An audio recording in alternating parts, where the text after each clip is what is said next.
आपका स्वागत है कानपुर में और हम आ गए हैं 236 किलोमीटर गाड़ी चला के ओरछा से कानपुर में।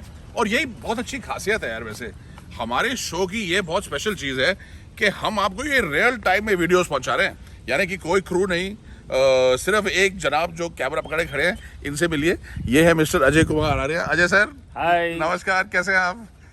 मजा आ रहा है? बहुत ज्यादा। थोड़ी हवा तो नहीं निकली ज्यादा? नहीं साहब। अच्छा, थैंक यू सर। तो ये है हमारा क्रू, ये है हमारे डायरेक्टर, एडिटर, जो आपको चाहिए सब हम ही हैं, बस 3 आदमी। और हम लोग निकले हुए हैं अपने मोटरसाइकिल्स के ऊपर और घूम रहे हैं पूरे देश के अंदर। तो 236 किलोमीटर गाड़ी चला के हम लोग पहुंच गए हैं कानपुर में। बहुत सुंदर जगह है यहाँ पर, क्योंकि ये है कंटोनमेंट यानी कि कैंट। लेकिन कंटोनमेंट के बाहर हाहाकार मची हुई है सड़कों पे।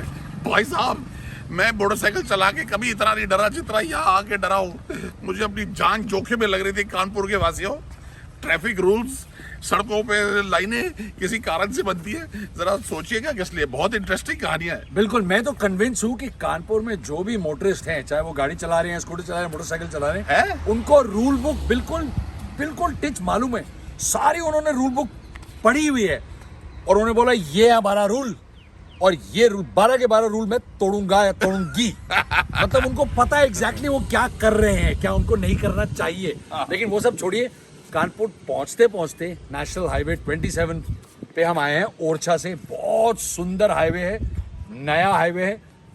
आप दोनों साइड पे आपको खुले खेत मिलेंगे, पुराने मॉन्यूमेंट्स है, कंस्ट्रक्शन है और कहीं जैम। हरियाली जो है उत्तर प्रदेश की देखने लायक है। जो आप हाईवे पर आ रहे हैं तो लंबे स्ट्रेचेस के लिए इस टाइम सरसों के खेत हैं, सब हरियाली सब तरफ। और मॉन्यूमेंट्स जो आपने कहा बड़ी जल्दी, वो मॉन्यूमेंट्स ऐसा है कि आपको दिखेगा कि एकदम से बीच में कोई बहुत प्राचीन सा मॉन्यूमेंट आ गया और उसके बिल्कुल साथ में एक ढाबा और उसके आगे एक ट्रक स्टॉप।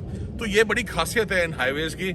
हिस्ट्री, लोग, भीड़ भाड़ सब एक साथ लगे हुए हैं एक लाइन में। मतलब हमारा इंडिया जैसे, यहाँ जंप लो 21वीं सदी, यहाँ जंप लो 14वीं सदी, यहाँ जंप लो 21वीं सदी, यहाँ जंप लो।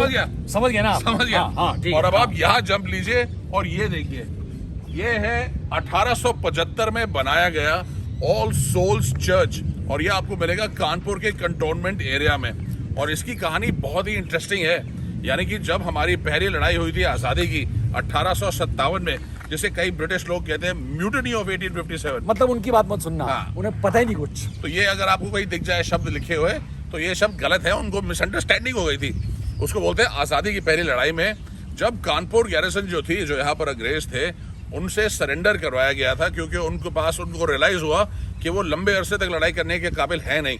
तो उन्होंने सरेंडर किया नाना साहब को। और उसके बाद क्या हुआ क्या नहीं हुआ कुछ पता नहीं, लेकिन कई लोग मारे गए।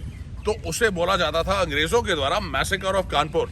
तो 1875 में ये चर्च बनाई गई, ऑल सोल्स चर्च, उसके मेमोरियल के तौर पर। और जो अंग्रेजों ने उसके बाद जो हिंदुस्तानी मारे, जितने सारे लोग मारे गए, उसके लिए अनफॉर्चुनेटली कोई कुछ नहीं बनाया गया। मतलब अलग अलग रूल होते हैं। मतलब जो हम कहते हैं हिंदी में या पंजाबी में, हमारा कुत्ता कुत्ता, तुम्हारा कुत्ता टॉमी। मतलब हम अपनी वॉर ऑफ इंडिपेंडेंस में मारे किसी को तो वो होता मैसेकर।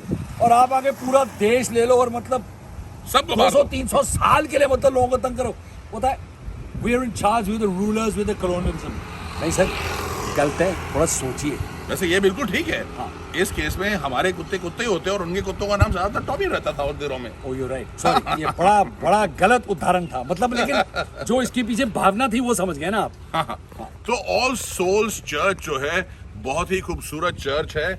ये बनाया गया था बहुत ही फेमस इटालियन स्कल्पटर ने इसके अंदर बहुत सारी कंट्रीब्यूशन दी थी।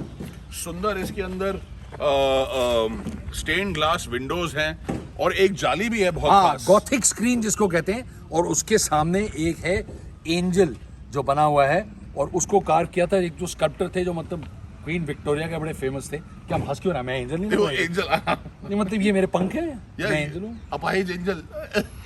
हम नहीं कहते, बात करो, माफ कीजिएगा। एंजल ऐसे ही होते हैं।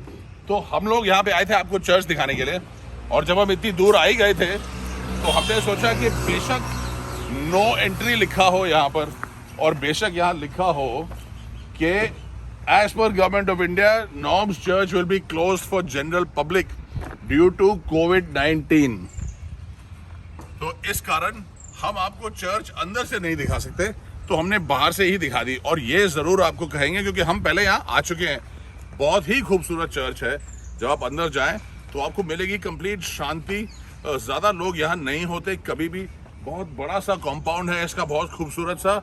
और चर्च की जो कंस्ट्रक्शन है वो वाकई बहुत अनयूजुअल है और बहुत ग्रैंड स्केल पे बना है। बहुत बड़ा चर्च है और आ कोई सकता है यहाँ पे, जो भी आना चाहे यहाँ पे आ सकता है। और हम तो बहुत हाईली रेकमेंड करते हैं कि अगर आप आएँ और कानपुर की पागलपंती से और ट्रैफिक से और मैडनेस से जब आपको थोड़ी शांति चाहिए हो तो आप यहाँ पे आएँ। याद रखिए कंटोनमेंट एरिया है तो थोड़ा तमीज़ से चलाएं, ध्यान से चलाएं, लेकिन आके थोड़ा अंदर घूमें और अपने आप को शांति दें।